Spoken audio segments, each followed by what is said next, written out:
পরবর্তী প্রশ্ন, হুজুর, কিছু কিছু গুনাহ যেমন খারাপ ছবি দেখা, জিনা করা, কারো কথা মাফিক গুনাহ করা ইত্যাদি আমার কাছে মনে হয় শিরিক। কারণ এগুলোতে শয়তানের আনুগত্য হয়, নফসের আনুগত্য হয়। আল্লাহর বিধান থেকে বেশি নিজের নফস, শয়তান অথবা অথবা কারো কথা অগ্রাধিকার দেয়া হয়। আমার এই মনে আসা ধারণাটা কি সঠিক?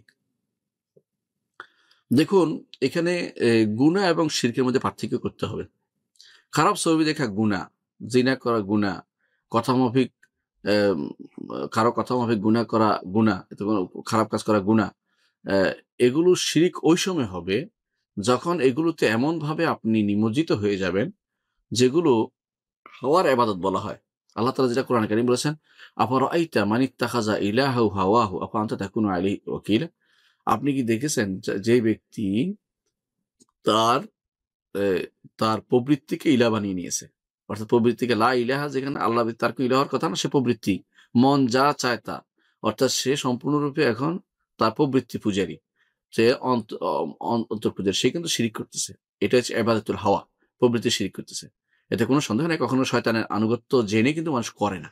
মানুষ যদি গুনার কাজ, যদি কেউ শয়তানের আনুগত্য জেনে করে তো শিরিক করতেছে। কিন্তু সমস্যা হচ্ছে যারাই গুনার কাজ করে তার মধ্যে গুনার বোধটা তার আছে। জিনা করে, জিনার মধ্যে একটা অন্যায় বোধটা তার আছে। অন্য কথা কাজ করছে কিন্তু সে দুনিয়ার ধোঁকায় পড়ে করছে, তার মধ্যে অন্যায় বোধটা আছে।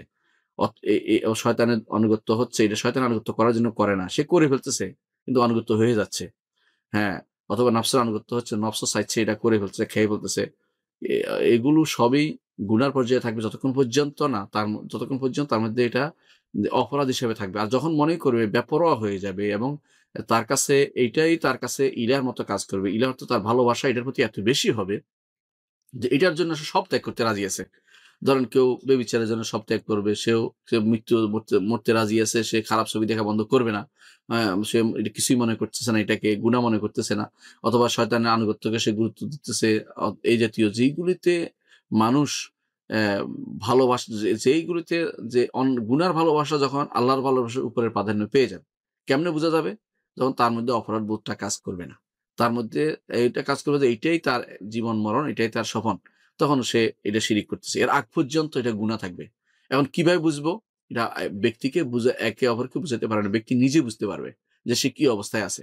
এজন্য আমরা বলে থাকি, কখনো, কখনো ফুটবলও শিরক হয়। যে ব্যক্তি ফুটবলের জন্য সব ত্যাগ করতে পারে। কখনো স্ত্রীও শিরিক, স্ত্রী পূজাও করে কেউ, কেউ ফুটবলের পূজা করে। পূজা বুঝাচ্ছি আমরা এটা। আনুগত্য করলেই পূজা হয় না।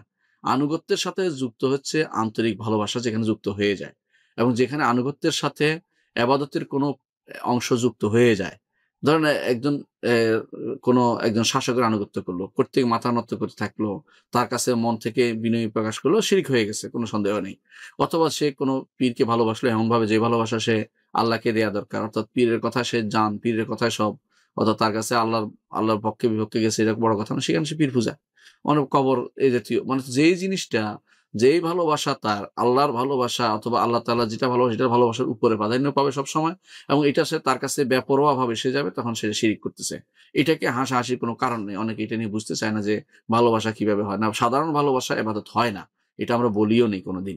আমরা যেটা বলতে চাচ্ছি সেটা হচ্ছে, যেই ভালোবাসাটা সীমা লঙ্ঘন করে যাবে, কারণ মূলত শিরিক হচ্ছে আল্লাহ ছাড়া অন্য কাউকে ভালোবাসা না। এটা আল্লাহ উল্লেখ করেছেন কোরআনে কারীম, বলেছেন, ওমিনান নাসি মান ইয়াত্তাখিযু মিন দুনিল্লাহি ওমিনান নাসি মান ইয়াত্তাখিযু মিন দুনিহি আনদাদান ইউহিব্বুনাহুম কাহুব্বিল্লাহ। মানুষের মধ্যে কিছু মানুষ আছে যারা আল্লাহ ছাড়া অন্য কিছু অর্থাৎ সাবি, তার মতো অন্য কিছু নেয়। তার নিদ অর্থ হলো পুরোপুরি এরকম হওয়া জরুরি না। কিভাবে নেয়? ইউহিব্বুনাহুম কাহুব্বিল্লাহ। আল্লাহকে যেভাবে ভালোবাসে এরকম ভালোবাসার মাধ্যমে তারা নেয়। আল্লাহকে ভালোবেসে ইবাদত করতে হয়। ভালোবাসাটা হচ্ছে ইবাদতের প্রাণ। এটা যদি না থাকে, কোনো ইবাদত আল্লাহ দ্বারা কবুল হয় না। তো ঠিক যেই ভালোবাসাটা আল্লাহর জন্য হবে, এই ভালোবাসাটা অন্য কারোর জন্য হলে, অর্থাৎ এইটার জন্য সে বেপরোয়া হলে, এইটার জন্য সে ব্যতিব্যস্ত থাকলে, এইটাই তার জীবন মরণ স্বপন হলে সে এটার ইবাদত করতেছে। এইজন্য আল্লাহ তাআলা কোরআনে কারীম বলছেন যে কওমে লূত, এরা কিন্তু, আল্লাহ তাআলা বলছেন যে লাআমরুকা ইন্নাহুম লাফি সাকরাতিহিম ইয়ামাহুন, যে তারা তার পাগলামির মধ্যে ডুবেছিল। তাদের এটা একটা ইবাদত, এই যে তাদের প্রবৃত্তির ইবাদত করছে কওমে লূত এখানে। তো কওমে লূত এটা শিরকের পর্যায়ে চলে গেছিল। তারা এটা ছাড়া কিছু বুঝতো না। তাদেরকে লূত অনেক কিছু বুঝাইছেন কিন্তু তারা শুনে নাই।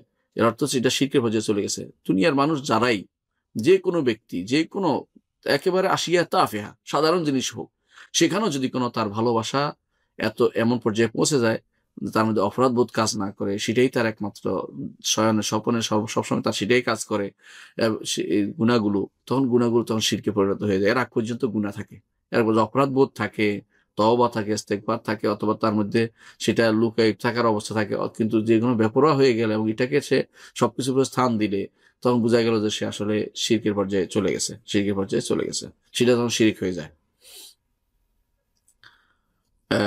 আমার মনে এই ধারণা আসা কি ঠিক না? সবসময় আসা ঠিক নয়, যেটা আমরা বলছি সেভাবে আসলে শিরক হবে, নাহলে সেটা শিরক হবে না, এটা গুনার মধ্যে থাকবে।